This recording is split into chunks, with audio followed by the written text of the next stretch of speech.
तो भैया यदि आप भी अपने मोबाइल फ़ोन से घर बैठे राशन कार्ड के लिए अप्लाई करना चाहते हैं तो उसके लिए आप सही जगह पर आए हैं, क्योंकि आज मैं आपको इस वीडियो में बताऊंगा कि कैसे आप घर बैठे अपने मोबाइल फ़ोन से राशन कार्ड के लिए अप्लाई कर सकते हैं, वो भी बिल्कुल फ्री में।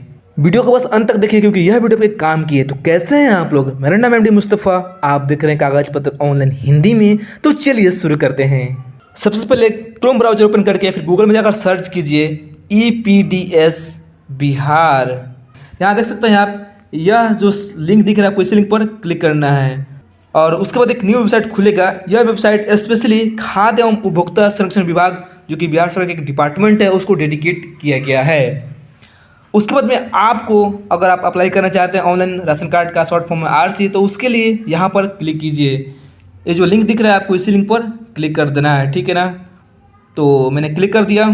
तो यहाँ ध्यान दीजिए, आपके सामने यह लॉगिन पेज खुलकर आ जाएगा। यदि आपने पहले से रजिस्ट्रेशन कर दिया है तो आपको दोबारा रजिस्ट्रेशन करने की जरूरत नहीं है। आप सिंपली अपना लॉगिन ID और पासवर्ड डालकर और कैप्चा कोड डालकर लॉगिन कर सकते हैं। लेकिन यदि आपने अभी तक रजिस्ट्रेशन नहीं किया है तो रजिस्टर क्लिक हियर पर क्लिक करके रजिस्ट्रेशन करना होगा। उसके लिए आपको यहाँ पर क्लिक करना पड़ेगा।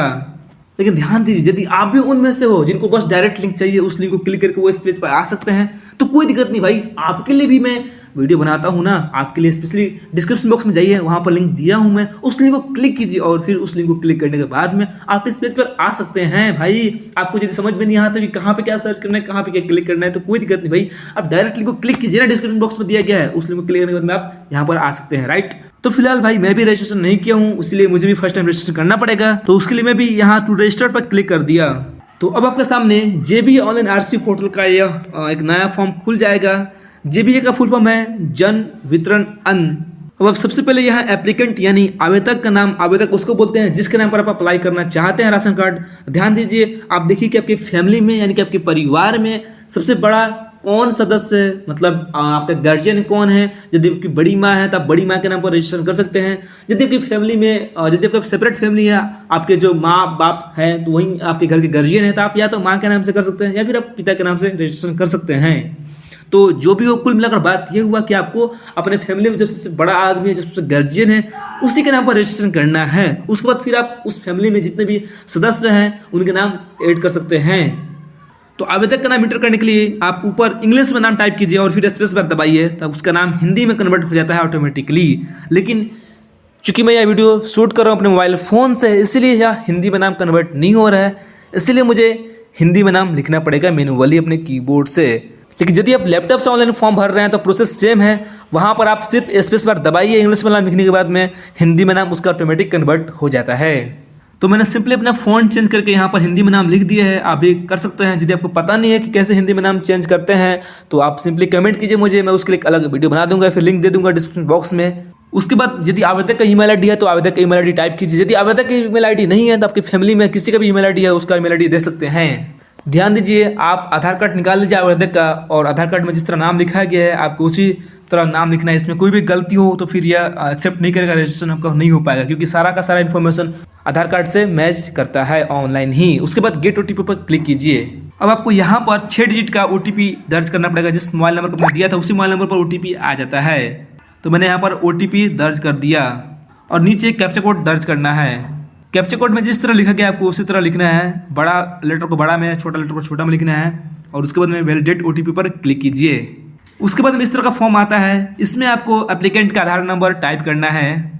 उसके बाद में डिस्ट्रिक्ट को सिलेक्ट कीजिए, आपका जो भी डिस्ट्रिक्ट है उसको सिलेक्ट कर सकते हैं। उसके बाद में अपना पिन कोड सिलेक्ट कीजिए। आधार कार्ड यदि आपके पास में है तो उसमें भी पिन कोड दिया रहता है। उसके बाद में अपने लिए मैक्सिमम 8 कैरेक्टर्स का पासवर्ड टाइप कर सकते हैं। पासवर्ड में छोटा लेटर और बड़ा भी लेटर होना चाहिए, साथ में न्यूमेरिकल डिजिट भी होना चाहिए और नंबर भी होना चाहिए। तो इस सभी का कम्बिनेशन होना चाहिए, तो ये पासवर्ड वैलिड माना जाएगा। उसके बाद कैप्चा कोड को फिल कीजिए और फिर रजिस्टर पर क्लिक कीजिए।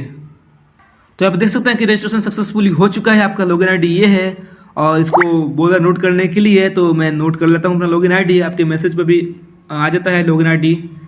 तब उसी लॉगिन ID को यूज करके यहाँ पर फिर आप यहाँ पर क्लिक कीजिए लॉगिन करने के लिए। यहाँ पर क्लिक कीजिए, ठीक है ना। और फिर लॉगिन पर क्लिक करने के बाद में आपको जो यूजर ID मिला था यानी कि लॉगिन ID मिला था उस लॉगिन ID को यहाँ पर टाइप कीजिए और पासवर्ड आपने जो सेट किया था उस पासवर्ड को टाइप कीजिए। तो यहाँ पर मैं अपना लॉगिन ID और पासवर्ड डालकर फिर कैप्चा कोड फिल करके लॉगिन पर क्लिक करता हूँ। तो यहाँ पर देख सकते हैं कि लॉगिन हो चुका है। और आपको पासवर्ड सेव करना तो कर सकते हैं सेव। उसके बाद हमको नीचे दिया गया है कि आपको कौन कौन सा डॉक्यूमेंट लगेगा। उस डॉक्यूमेंट को पहले से ही रख लीजिए तैयार, ताकि बाद में खोजना ना पड़े। तो डॉक्यूमेंट लिस्ट में सबसे पहला डॉक्यूमेंट है आधार कार्ड, दूसरा डॉक्यूमेंट का नाम है बैंक अकाउंट का पासबुक का फोटो, और तीसरा डॉक्यूमेंट है आवासीय प्रमाण पत्र, जिसको हम रेजिडेंशियल सर्टिफिकेट बोलते हैं। यदि आपने अभी तक आवासीय प्रमाण पत्र नहीं बनाया है तो डिस्क्रिप्शन बॉक्स में लिंक दिया है, आप उस लिंक को क्लिक करके आवासीय प्रमाण पत्र ऑनलाइन बना सकते हैं घर बैठे बिल्कुल फ्री में। उसके बाद में आपके पास में होना चाहिए ग्रुप, फैमिली ग्रुप का फोटो, मतलब साथ में आपके जो भी फैमिली है सबका साथ में फोटो होना चाहिए जेपीजी और जेपीईजी फॉर्मेट में। उसके बाद में एप्लीकेंट यानी आवेदक का सिग्नेचर होना चाहिए। उसके बाद में आवेदक का डिसेबिलिटी सर्टिफिकेट, यदि आवेदक आपका डिसेबल है मतलब कि विकलांग वगैरह है तो उसका भी सर्टिफिकेट होना चाहिए। यदि आप आवेदक विकलांग नहीं है तो उसको छोड़ दीजिए, कोई दिक्कत नहीं है। तो पहले आप सभी डॉक्यूमेंट्स को तैयार कर लीजिए और उसके बाद फिर फॉर्म को भरना स्टार्ट करते हैं। अब आप यहाँ पर जो छोटा सा डॉट दिख रहा है, ठीक है, आपको इसी डॉट पर क्लिक करना है। तो मैंने क्लिक कर दिया तो यहाँ पे एक न्यू ऑप्शन दिख रहा है, न्यू अप्लाई पर, ठीक है, आपको इस पर क्लिक कर देना है। न्यू अप्लाई पर मैंने क्लिक कर दिया। अब आपको सिलेक्ट करना है कि आप शहर से बिलोंग करते हैं कि आप गांव से बिलोंग करते हैं। यदि आप गांव से बिलोंग करते हैं तो आपको रूरल पर क्लिक करना है इस पर। यदि आप शहर से बिलोंग करते हैं तो आपको अर्बन पर क्लिक करना है, राइट। तो चूंकि गांव से बिलोंग करता है जो मेरा एप्लीकेंट है, तो इसलिए मैंने रूरल पर क्लिक कर दिया। तो अब आप यहाँ पर अनुमंडल का नाम सेलेक्ट कीजिए, आपका जो भी अनुमंडल पड़ता है। उसके बाद में ब्लॉक का नाम सेलेक्ट कीजिए अपना। उसके बाद में पंचायत का नाम सेलेक्ट कीजिए। उसके बाद में ग्राम का नाम सेलेक्ट कीजिए। उसके बाद में नीचे दिया गया राशन कार्ड के आवेदक का विवरण, तो इसमें आवेदक का जो नाम है मैंने लिख दिया है अंग्रेजी में, और हिंदी में भी उसका नाम पहले से ही ले लिया है, राइट। उसके बाद में आवेदक का जब पिता या फिर पति का नाम है उसका नाम अंग्रेजी में लिख सकते हैं यहाँ पर, और नीचे हिंदी में लिख सकते हैं। उसके बाद में आवेदक का जो आवासीय पता यानी कि घर का एड्रेस है उसको लिख सकते हैं। उसके बाद में आवेदक का लिंग सेलेक्ट कर सकते हैं। उसके बाद में उसका जन्म तिथि सेलेक्ट कर सकते हैं। उसके बाद में उसका उम्र सेलेक्ट कर सकते हैं। उसके बाद में आवेदक का वैवाहिक स्थिति क्या है उसको सेलेक्ट कर सकते हैं। उसके बाद में कार्डधारी से संबंध क्या है उसका, तो जो भी है भाई बहन वगैरह जो भी है उसको सेलेक्ट कर सकते हैं आप। नीचे आप जाति को सेलेक्ट कर सकते हैं, लेकिन ये कंपलसरी नहीं है। नीचे आप व्यवसाय सेलेक्ट कर सकते हैं कि जो आपका आवेदक है वो क्या काम करता है, गृहिणी है, सरकारी नौकरी है, किसान है, व्यापार है, खेतिहर, मजदूर वगैरह कोई सा भी मतलब सेलेक्ट कर सकते हैं। इसमें से बहुत सारा ऑप्शन दिया गया है। उसके बाद नीचे मासिक आय सेलेक्ट कर सकते हैं। नीचे आधार नंबर मोबाइल नंबर पहले से ले लिया है। उसके बाद नीचे बैंक का नाम सेलेक्ट कर सकते हैं। आपके पास में एक पासबुक होना चाहिए, मैंने पहले ही बताया था डॉक्यूमेंट्स के लिस्ट में। तो आपका जो भी बैंक अकाउंट का नाम है उसको सेलेक्ट कर लीजिए, और फिर उसका IFSC कोड वगैरह सेलेक्ट कर लीजिए। उसका नीचे खाता सेलेक्ट करके सबमिट पर क्लिक कर दीजिए, ठीक है। तो सबमिट पर क्लिक कीजिएगा तो एक न्यू फॉर्म आएगा, उसमें आपको डॉक्यूमेंट्स वगैरह अपलोड करना पड़ेगा, और फिर आपको जो मेम्बर्स है उसका नाम ऐड करके उनका नाम वगैरह लिखना पड़ेगा। तो चूंकि वीडियो बहुत ज़्यादा लंबा हो जाए इसलिए मैं बना नहीं रहा हूँ, और मेरे पास में अभी वैलिड डॉक्यूमेंट्स नहीं है जो आवेदक है उसका। आप कोशिश कीजिए खुद से आगे करने के लिए। यदि आपसे हो जा रहा है तो कोई दिक्कत नहीं, अच्छी बात है। लेकिन यदि आपसे नहीं हो रहा है तो आप कमेंट कीजिए, मैं उसके लिए भी सेपरेट वीडियो बना दूंगा कि कैसे डॉक्यूमेंट्स वगैरह अपलोड करेंगे और कैसे फाइनल सबमिट करेंगे। तो भैया इस वीडियो में यहीं तक था। यदि वीडियो पसंद आई हो और कुछ नया जानने को मिला होगा तो सभी लाइक कीजिए, कमेंट कीजिए, अपने दोस्तों में भी शेयर कीजिए, ताकि मुझे मोटिवेशन मिल सके और मैं इस तरह का वीडियो और अपलोड कर सकूं आप लोगों के लिए। यदि आप चैनल पर नए हैं और ऐसे ही इन्फॉर्मेटिव जानकारी वाला वीडियो देखना चाहते हैं तो इसे भी सब्सक्राइब कर लीजिए और घंटे भी दबा दीजिए। ध्यान दीजिए सब्सक्राइब करना बिल्कुल फ्री है, इसके लिए कोई पैसे नहीं देने पड़ते हैं। मिलते हैं आपसे जल्दी एक नए वीडियो में, तब तक के लिए जय हिंद।